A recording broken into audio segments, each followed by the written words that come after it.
Olá, boa noite, igreja. Que Deus abençoe nesta noite e que possamos realmente sentir a presença de Jesus em nossas vidas. Amém. Ele mesmo disse: onde estiver 2 ou 3 reunidos em meu nome, eu estou presente. Amém? Amém. Esta é realmente a segunda quarta de profecias que nós estamos na Igreja Adventista do Sétimo Dia, aqui na cidade de Taperamutá. Para nós é imenso prazer ter vocês conosco. E ao vocês assistir a nossa mensagem, oxalá que vocês possam realmente dar um ok e depois vocês possam compartilhar para as pessoas que realmente precisam de ouvir a palavra de Deus, ok? A nossa palestra estará realmente lá no YouTube e é por isso que nós estamos aqui pedindo a vocês que possam realmente compartilhar com outras pessoas também. O nosso tema geral das quartas de profecias é como entender as profecias da Bíblia. Nós estivemos aqui o mês passado falando sobre esse tema e hoje é a nossa segunda aula a respeito de como entender as profecias da Bíblia, ok? Eu quero convidar vocês para que possamos abrir a Bíblia no livro de Apocalipse capítulo 1 e o versículo 3.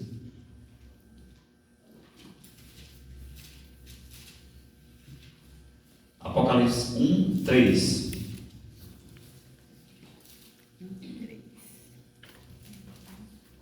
Amém.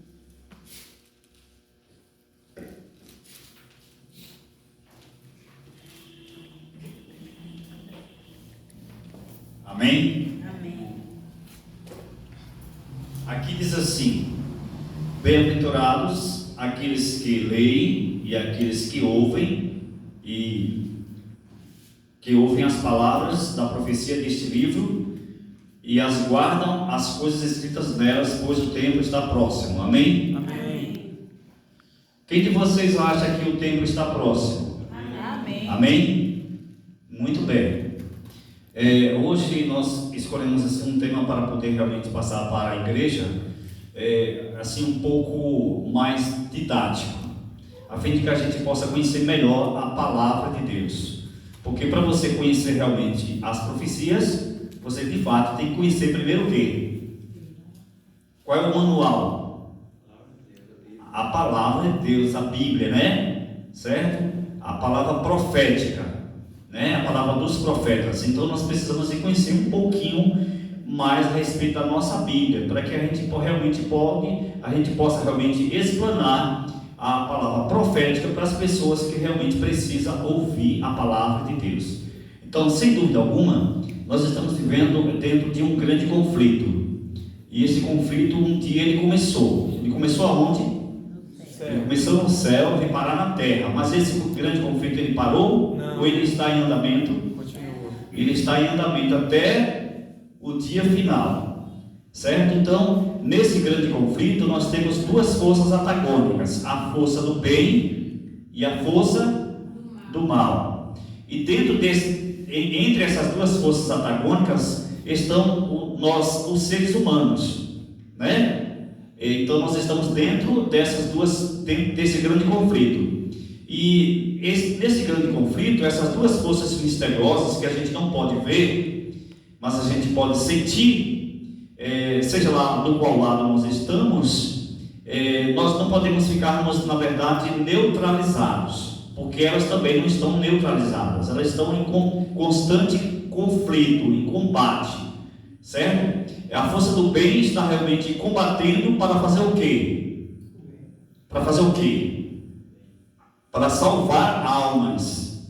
A força do mal está combatendo para fazer o quê? Para levar almas para a perdição. Então, dentro desse grande conflito estão os seres humanos. Então, os seres humanos, uns vão se salvar e outros vão se perder, infelizmente. Mas aí o que acontece? Já que nós não queremos nos perder, nós temos que fazer o quê? Nós temos que nos posicionar. Agora nós temos que nos posicionar em um dos dois lados: o lado do bem ou o lado do mal. Bem, o lado que nós nos posicionarmos, literalmente nós teremos consequências eternas. Por exemplo, se a gente nos posicionarmos ao lado do bem, literalmente nós teremos o quê?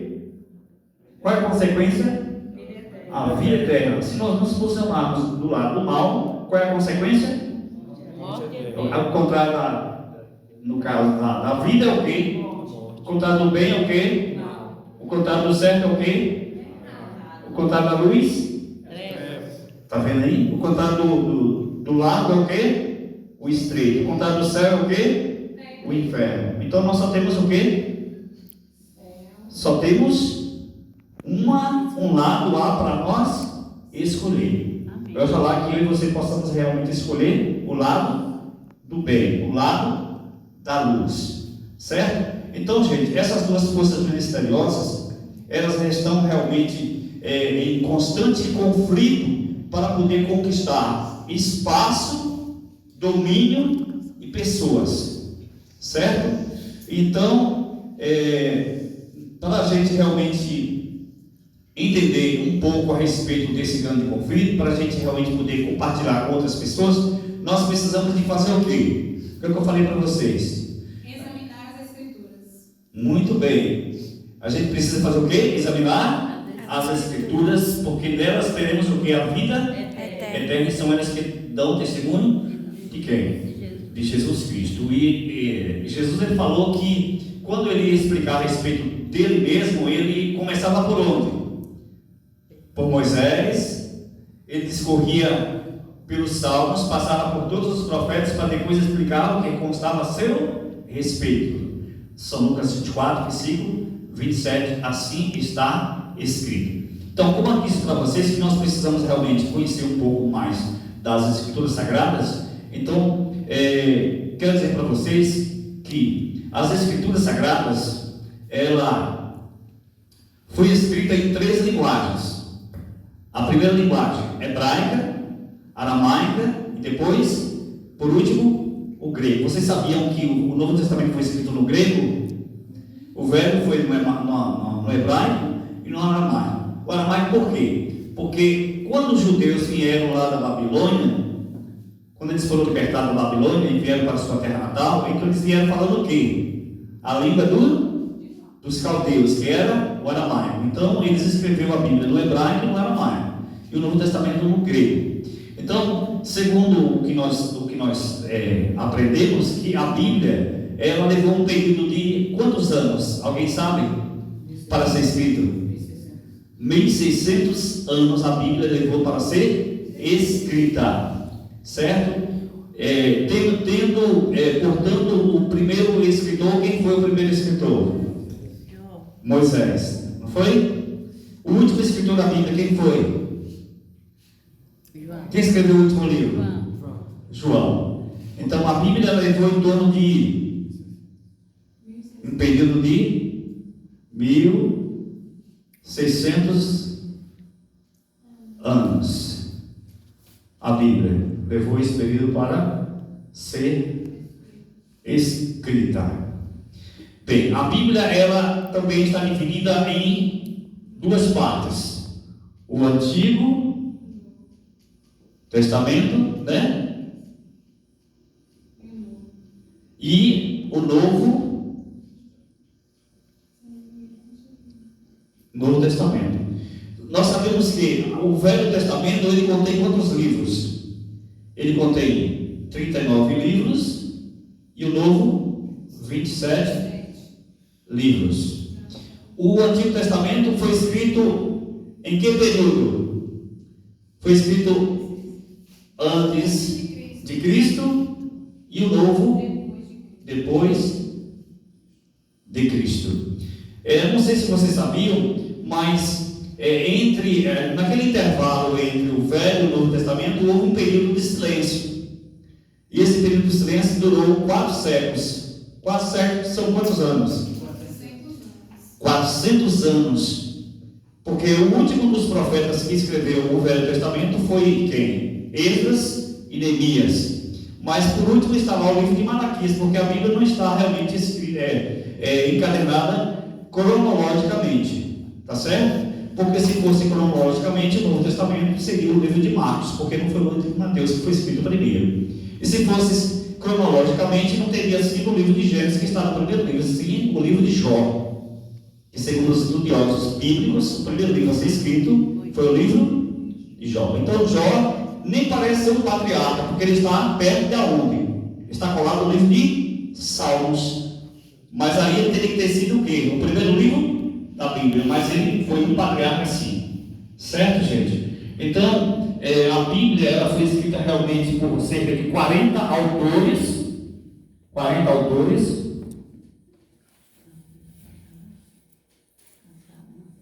Entre os quais, não vou colocar as palavras aqui, porque são muitas, encontram-se legisladores, pastores, boiadeiros, médicos, reis, rainhas e advogados.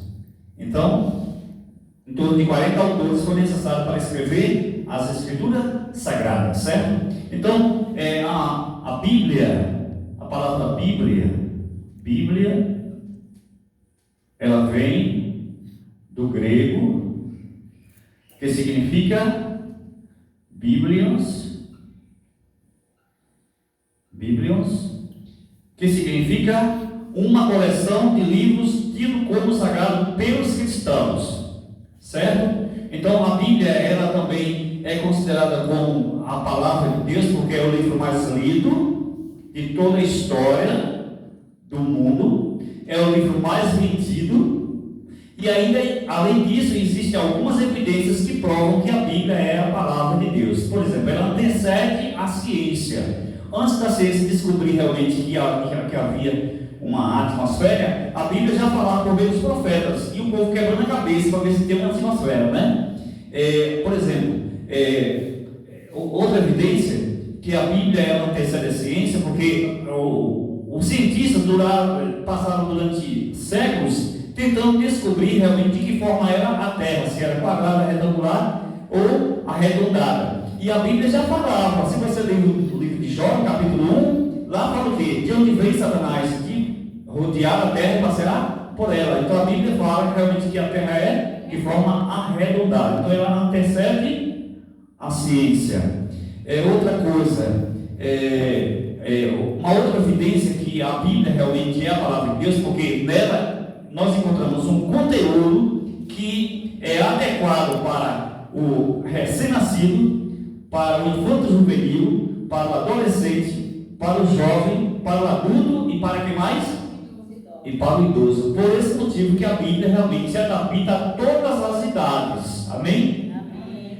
Uma outra coisa que prova que realmente a Bíblia é a palavra de Deus, uma evidência que prova é que ela realmente causa uma influência positiva na vida de homens e mulheres. As pessoas que lêem a Bíblia realmente com o coração contrito a Deus, elas jamais permanecem da forma como era antes. Aí ela transforma a vida de quê? De bandidos, de ladrões, de criminosos, de prostitutas e assim por diante. Vocês conhecem pessoas que realmente eram desta forma e depois ao ler a Bíblia se transformaram? Quem conhece?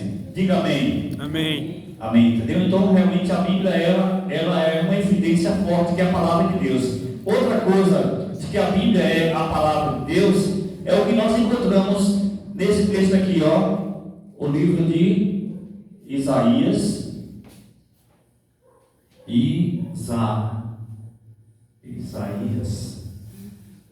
Isaías 40, versículo 8.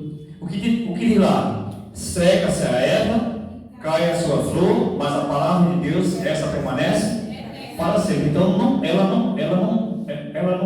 não passa. No período da Idade Escura, conhecido como a Idade Média, lutaram tanto para poder realmente acabar com esse livro aqui, Na França, surgiu um período chamado Reinado do Terror, durou 5 anos, e eles queimaram milhares de Bíblias em praças públicas a fim de não ter mais esse livro aqui, Mas adiantou alguma coisa? Não. Voltaram e eles vieram cético e ele disse assim: olha, eu vou provar para vocês que um só homem vai ser necessário para exterminar com a Bíblia. A Bíblia foi escrita por 40 autores, mas um só homem vai acabar com a história da Bíblia. Não vai se falar mais da Bíblia. Voltaire morreu e depois o que aconteceu? A casa de Voltaire foi transformada em uma biblioteca de Bíblias lá na França. Adiantou alguma coisa? Claro que não adiantou nada. Por quê? Porque seca-se a erva, cai a sua flor, mas a palavra de Deus, essa permanece para sempre, certo? Então, gente, nós temos aí a Bíblia, que foi dividida em duas grandes partes, chamada Velho e Novo Testamento, que foi escrita em 3 linguagens, o hebraico, o aramaico e o grego, e escrita por cerca de 40 autores, como eu já falei para vocês, entre os quais foram pastores, boiadeiros, médicos, advogados, pescadores, reis e rainhas. E, como eu falei para vocês, que a Bíblia ela foi escrita em um período de 1600 anos. Agora, por que 1600 anos? Porque, assim, quando o primeiro escritor bíblico, chamado Moisés, foi chamado por Deus para realmente libertar o seu povo, ali foi por volta dos anos de 1000, por volta dos anos de 1500 anos antes de Cristo. Então, até quando Jesus apareceu, de Jesus até Moisés, quantos anos já tinha? 1500 anos, certo? Ok? E depois, o Novo Testamento, para chegar até realmente o final do século, é um período de 100 anos. Um período de 100 anos, primeiro século. Foi aqui o fim do Novo Testamento, escrito por João. Então, se você pegar 1500 com mais 100, você vai encontrar um período de quantos anos? Você vai encontrar um período de 1600 anos. Foi esse período realmente necessário para escrever toda a Bíblia. Agora, é interessante que esses escritores que escreveram a Bíblia, muitos deles não eram contemporâneos um do outro. Por exemplo, quem é contemporâneo aqui? Eu sou contemporâneo de vocês, sim ou não? Eu sou contemporâneo sua, sim ou não? Zé Roque é contemporâneo do irmão Edésio, que tem 70 e tantos anos, sim ou não? Sim ou não? Contemporâneo, sim ou não? Sim, se está todo mundo presente. Agora, eu não fui contemporâneo do meu bisavô, mas do meu avô eu fui, porque a gente viveu junto. Entendeu agora, gente? Então, Moisés, ele não foi contemporâneo do escritor chamado Mateus, que está no Novo Testamento, porque tem uma diferença de quantos anos? De quase 1600 anos, não é contemporâneo. Mas, só que, eu quero dizer para você o seguinte, que vários livros da Bíblia foram escritos em alguns períodos. Alguns livros da Bíblia foram escritos em alguns períodos. Primeiro, período neo-egípcio. Outro período neo-assírio. Outro período neo-babilônico.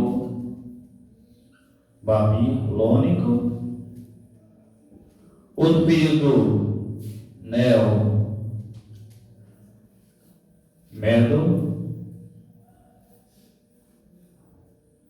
persa.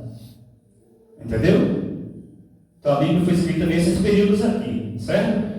E por último, período neo-romano, certo? Porque o neo-romano ele começou por volta dos anos 168 e se estende até os anos 476 depois de Cristo. Aqui é assim, certo? Então nós podemos até citar, digamos assim, livros que foram escritos no período neo-egípcio. Os livros de Moisés foi no período egípcio ou não foi? Foi ou não foi? O período egípcio. O livro de quem? O livro de Josué. Período neo-egípcio. Se a gente for, por exemplo, aqui no período neo-babilônico, quem viveu lá na Babilônia? Daniel, Jeremias, entendeu? Ezequiel. Daniel. Se a gente for para o período Medo-Persa, aí você vai encontrar Esdras, Neemias, Malaquias. Se você for encontrar o período romano, aí você vai encontrar todos os livros do Novo Testamento. Só que esses livros não foram escritos daqui até chegar ao ano zero, mas sim a partir do início do Novo Testamento, foi que esses livros aqui, os livros do Novo Testamento foi escrito, os livros do Novo Testamento, eles foram escritos no período aqui, nesse período aqui, certo? Porque quem governava o mundo na época era o Império Romano, certo? Eu espero que esta explanação possa realmente servir de encontro à necessidade de vocês, porque nós somos adventistas do sétimo dia e às vezes a gente fica o tempo todo na igreja e a gente não sabe de determinadas coisas que às vezes a gente precisa aprender. Eu preciso aprender mais em vocês. Amém. E é por isso que eu estou aqui, porque a partir do momento que eu estou dando essa aula profética para vocês, o primeiro necessitado que precisa aprender sou eu. E eu vou aprender com vocês, porque se vocês não estivessem aqui, eu não ia aprender nada, porque eu ia ficar aquela coisa só para mim. E a partir do momento que eu vou realmente partilhar com os meus irmãos, eu estou aprendendo junto com vocês. Amém? Amém. Muito bem. Além dessas informações que eu passei para vocês aqui, eu queria falar para vocês o seguinte, que a Bíblia também tem outras divisões, certo? As outras divisões que a Bíblia tem, ela se divide em 5 partes. 5 partes. Divisões da Bíblia. Divisões da Bíblia. Pronto. A primeira parte, bem rápido aqui, né? A primeira parte é a parte histórica. A segunda parte é a parte poética. A terceira parte é a parte das profecias. A quarta parte são os evangelhos. E a quinta e última parte são as epístolas. Ok. Então vamos ver. A Bíblia contém quantos livros? 66. A Bíblia contém 66 livros. Reunidos em quantos volumes? 2 volumes. 2 volumes ou 1 volume? 2. Eu tenho aqui 2 ou 1? 1 volume, na verdade. Eu tenho um volume, certo? Agora a Bíblia contém 66 livros, mas só que reunido em um único volume, chamado Velho e o Novo Testamento, tá certo? Então, veja bem, a parte histórica são o quê? Os livros que narram a história, que vai de Gênesis até o livro de Esther. Gênesis a Esther. Esther. É com R, né? É no final. Esther. Pronto. Eu acho que não, sei lá. Desculpa aí o erro em português se tiver. Depois você me corrige, tá certo? Bem, os livros de Gênesis a Esther são os livros que narram a história. Por exemplo, a história de Adão e Eva, a história de Davi e Golias, a história de Caim e Abel, a história do povo de Israel. Você encontra onde? Nos livros históricos, certo? Depois vem os livros poéticos, que ele começa onde? O livro de Jó, e vai até o livro de Joá, Cantares, não é isso? A Cantares. São 5, né?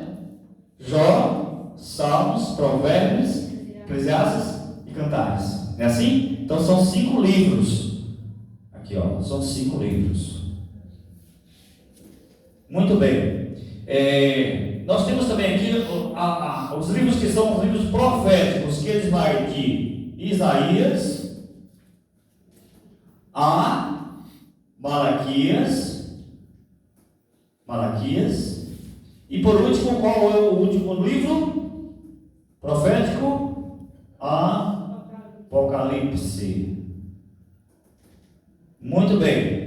Nós temos depois aqui os livros evangélicos, que eles vai de Mateus, não é assim? Marcos, Lucas e João. De Mateus a João. Que são quantos? São 4. Então Mateus, Marcos, Lucas e João. Só vou falar aqui a quantidade de capítulos cada um, porque o tempo não vai dar. Senão eu ia falando para vocês, certo? Eu tenho prazer de falar para vocês, tá certo? Entendeu? Mas só assim, uma pinçadinha. O livro de Mateus contém 28 capítulos, o livro de Marcos contém 16 capítulos, o livro de Lucas contém 24 capítulos, e o livro de João contém 21 capítulos, é 22. Se eu estiver errado, você me corrige, tá certo? Ok? Então, depois, a quinta e última parte são as epístolas. As epístolas que elas vai do livro de Romanos, que por sinal tem 16 capítulos. Na verdade, os livros, o livro de Atos, ele faz parte do livro da parte histórica. Certo? Obrigado, Neiva. O livro de Atos faz parte da parte histórica, porque ele está lá no Novo Testamento, tá certo? Obrigado, Neiva. Foi bom ter lembrado. Então, as epístolas você vai de Romanos até o livro de Judas, certo? Só que esse Judas não foi o Judas que traiu, mas era um Judas que era irmão do Senhor. Você sabia que Jesus tinha 4 irmãos? E um desses foi um escritor da Bíblia, certo? Chamado Judas. Entendeu? Então, só o apóstolo Paulo, ele teve realmente o privilégio de escrever em torno de 14 epístolas do Novo Testamento. Então, o maior escritor bíblico do Novo Testamento chama-se Paulo, certo? Que vai de Romanos até o livro de Hebreus, certo? Então, as epístolas são o livro de Romanos, aí vem 1 Coríntios, 2 Coríntios, aí vem Gálatas, Efésios, Filipenses, Colossenses, 1 Tessalonicenses, 2 Tessalonicenses, 1 Timóteo, 2 Timóteo, aí vem Tito, Filemão e Hebreus. São as epístolas de Paulo, certo? E depois vem Tiago, aí 1 Pedro, 2 Pedro, 1 João, 2 João, 3 João, depois o livro de Judas. Então aí são as epístolas. Epístolas quer dizer cartas, ok? Muito bem. Então vamos passar para a parte histórica novamente. Bem, a parte histórica, como eu já falei para vocês, que são o conteúdo que narra a história do povo de Israel, Caim, Abel, Adão e Eva, e etc. Então, na parte histórica, nós entendemos 90% como a gente lê e apenas 10% não. Por exemplo, se você lê a palavra mulher, é mulher. Se você lê a palavra água, é água. Se você lê a palavra terra, é terra. É diferente da parte profética, tá certo? Então é muito mais fácil você entender o conteúdo da parte histórica. É muito mais fácil, ok? Então, a parte poética, deixa eu colocar aqui é em torno de 90%, nós entendemos como nós lemos, e apenas 10% nós não entendemos como nós lemos. A parte poética, em torno de 85%, nós entendemos como nós lemos, e apenas 15% nós não entendemos como nós lemos. Na parte poética, nós encontramos os livros de Salmos, e nos livros de Salmos nós encontramos a poesia mais bela e mais conhecida. Qual é ela? O Salmo 23, que é aquele lá: o Senhor é meu pastor e nada me faltará. Eu me lembro de alguém que dizia assim: a maior tradução para este salmo é assim: o Senhor é meu pastor, isso é tudo que eu quero. Amém? Amém. Entendeu? Certo? Ainda vai discorrendo, né? Traduzindo lá os versinhos lá, que são apenas 6 versos, né? No livro de Salmos, tá certo? Entendeu? As profecias, então,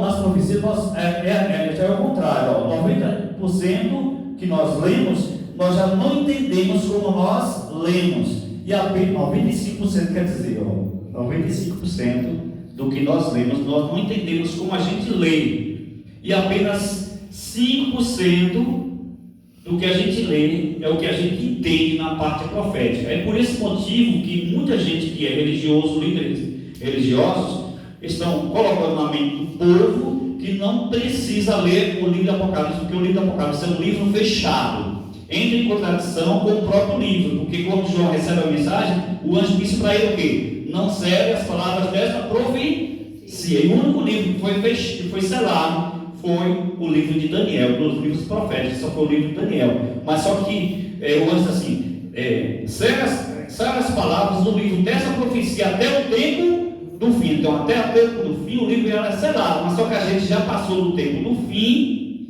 e o livro foi aberto. Amém? Então, se a gente já passou do tempo do fim, nós estamos realmente vivendo perto da onde? Perto do fim. Então, o livro de Daniel foi aberto para que o povo de Deus realmente pudesse ler e entender o conteúdo contido dentro dessa profecia. A parte dos evangelhos, em torno de 85% do que a gente lê, a gente entende, e apenas 15% a gente não entende como a gente lê. Vou citar um exemplo aqui. Jesus chega na igreja e ele encontra um homem da mão ressequida, diz assim: o que você quer que eu faça? Ele diz: Senhor, eu quero ficar bom. Aí Jesus toca nele e o homem ficou curado. Isso realmente aconteceu ou isso é uma ilustração? Então isso aconteceu, então você entendeu como você leu. Jesus ia passando na beira do estrado, encontra um cego chamado de Bartimeu. E ele diz: Jesus, filho de Davi, tem compaixão de mim. Jesus fala: o que é que você quer que eu faça? Diz o quê? Senhor, que eu torne a ver. Jesus vai e toca nele, e de repente ele passou a enxergar. Isso aconteceu ou apenas uma ilustração? Então isso aconteceu. Então você leu o conteúdo e você entendeu como você leu. Mas Jesus chega aqui em certo momento e fala assim: eu sou o bom pastor e você é uma ovelha. Agora eu pergunto para você: você é uma ovelha? Ou você é uma pessoa? Mas Jesus comparou você com uma ovelha. Então isso é uma ilustração, não é assim? Jesus ele comparou a igreja dividida em duas partes. Uma é trigo e outro é joio. Trigo são as pessoas fiéis e joio são as pessoas infiéis, certo? Agora eu pergunto, uma pessoa é trigo, uma pessoa é joio? Claro que não. Mas Jesus fez o que? Uma ilustração. E Jesus contava, ele pregava o evangelho contando por palavras, para que as pessoas, ouvindo, não entendam, e vendo, não vejam. Sabe por quê? Porque as pessoas realmente, no mundo que nós estamos vivendo, a maior parte das pessoas não são sinceras o suficiente para realmente entender a mensagem da palavra de Deus. E por esse motivo Jesus falava por meio de parábolas. Bem, as epístolas, 90% do que nós lemos, nós entendemos como a gente lê, e apenas 10% a gente não entende como se lê.